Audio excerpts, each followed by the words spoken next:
No Evangelho segundo escreveu Lucas, capítulo de número 21, no chamado Sermão Profético proferido pelo Senhor Jesus há quase 2000 anos atrás, estão relatados fatos que estariam acontecendo nos dias atuais. E entre esses fatos, o aumento das guerras, terremotos, tsunamis, fomes e pestes em vários lugares, acontecimentos terríveis e grandes sinais provenientes do céu. A Igreja do Senhor Jesus na terra anseia pelo dia da sua vinda, aguardando com expectativa e observando os sinais que vão se intensificando. Mas você pode estar dizendo: pastor, essas coisas como guerras, terremotos, fomes e pestes existem desde tempos muito remotos. Sim, mas não com tanta intensidade como nos tempos atuais. Dizem os cientistas que as últimas décadas foram as que mais registraram fatos como guerras, terremotos, fomes e pestes em toda a história da humanidade. Isso indica que realmente estamos avançando no período do princípio das dores, sofrendo as contrações antes da volta de Cristo. E se isto é apenas o começo, coisas piores estão para vir. Ainda não chegamos no período conhecido na Bíblia como a Grande Tribulação, com detalhes bem pormenorizados nas revelações do Apocalipse.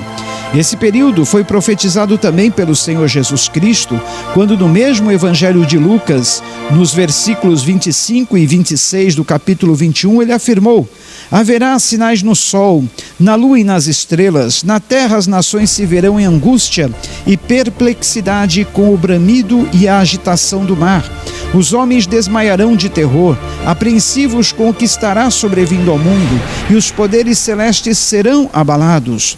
O apóstolo João encerra o relato das revelações do Apocalipse, mostrando o fim trágico daqueles que não crerem nas palavras da Bíblia, e o futuro glorioso, reservado a todos aqueles que crerem e se arrependerem dos seus pecados, entregando suas vidas a Jesus.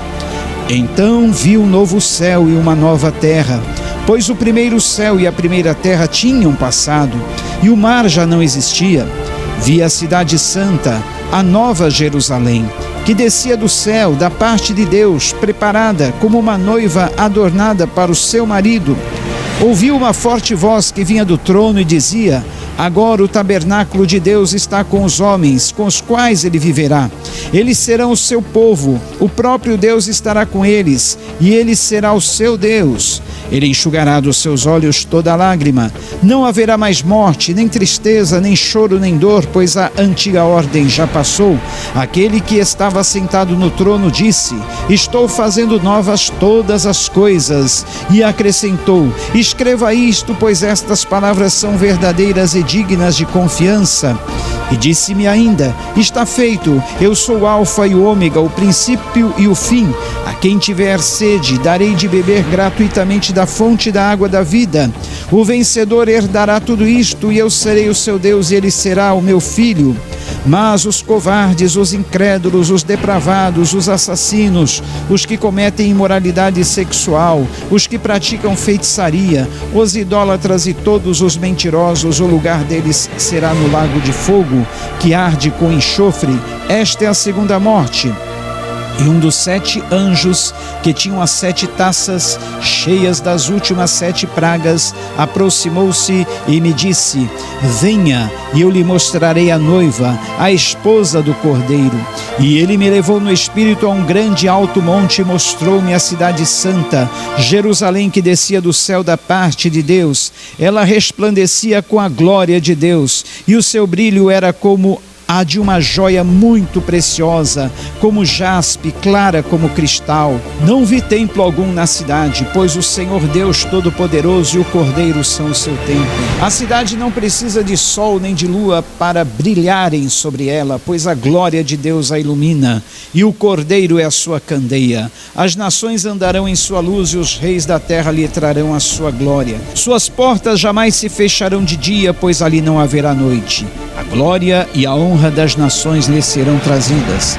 Nela jamais entrará algum impuro, nem ninguém que pratique o que é vergonhoso ou enganoso, mas unicamente aqueles cujos nomes estão escritos no livro da vida do Cordeiro. Apocalipse 21, 1 a 27. Agora, por último, desejo lhes fazer um alerta, para que não incorram nas palavras ditas pelo apóstolo Pedro em sua segunda carta, que escreveu no capítulo 3, quando ele disse: antes de tudo saibam que nos últimos dias surgirão escarnecedores zombando e seguindo suas próprias paixões. Eles dirão: o que houve com a promessa da sua vinda? Desde que os antepassados morreram, tudo continua como desde o princípio da criação.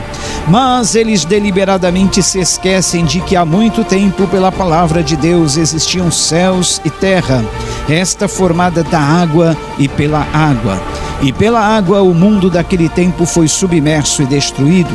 Pela mesma palavra, os céus e a terra que agora existem estão reservados para o fogo, guardados para o dia do juízo e para a destruição dos ímpios.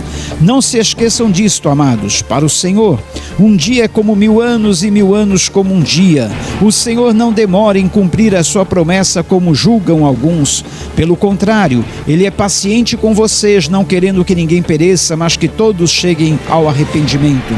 O dia do Senhor, porém, virá como ladrão. Os céus desaparecerão com um grande estrondo, os elementos serão desfeitos pelo calor e a terra e tudo que nela há será desnudada. E visto que tudo será assim desfeito, que tipo de pessoas é necessário que vocês sejam? Vivam de maneira santa e piedosa, esperando o dia de Deus e apressando a sua vinda. Naquele dia os céus serão desfeitos pelo fogo e os elementos se derreterão pelo calor. Todavia, de acordo com a sua promessa, esperamos novos céus e nova terra onde habita a justiça. Portanto, amados, enquanto esperam estas coisas, empenhem-se para serem encontrados por Ele em paz, imaculados e inculpáveis. Segunda carta de Pedro 3, 3 a 14. Assim sendo, se arrependa hoje mesmo dos seus pecados. Entregue a sua vida a Jesus, confiando inteira e somente nele para a sua salvação, procurando a santificação a cada dia.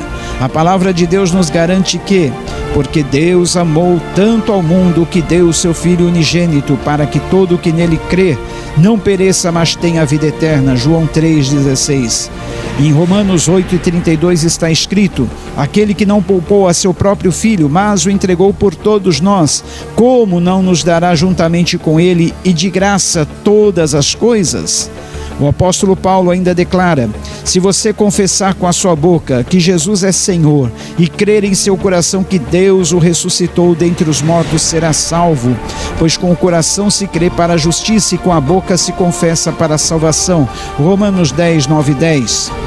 Se assim for o seu desejo, entregar a sua vida totalmente nas mãos de Jesus, crendo nele para a sua salvação, faça comigo esta oração.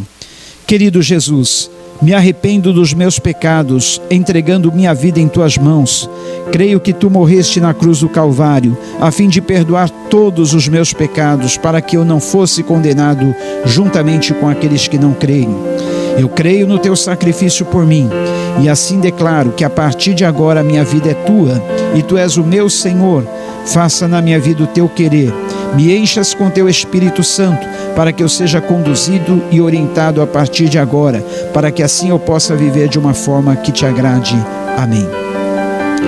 Que Deus te abençoe e assim possamos seguir juntos, rumo a um futuro glorioso que Deus tem preparado para todo aquele que nele crê. Não se desanime, não se apavore, não se perturbe com as coisas que estão acontecendo.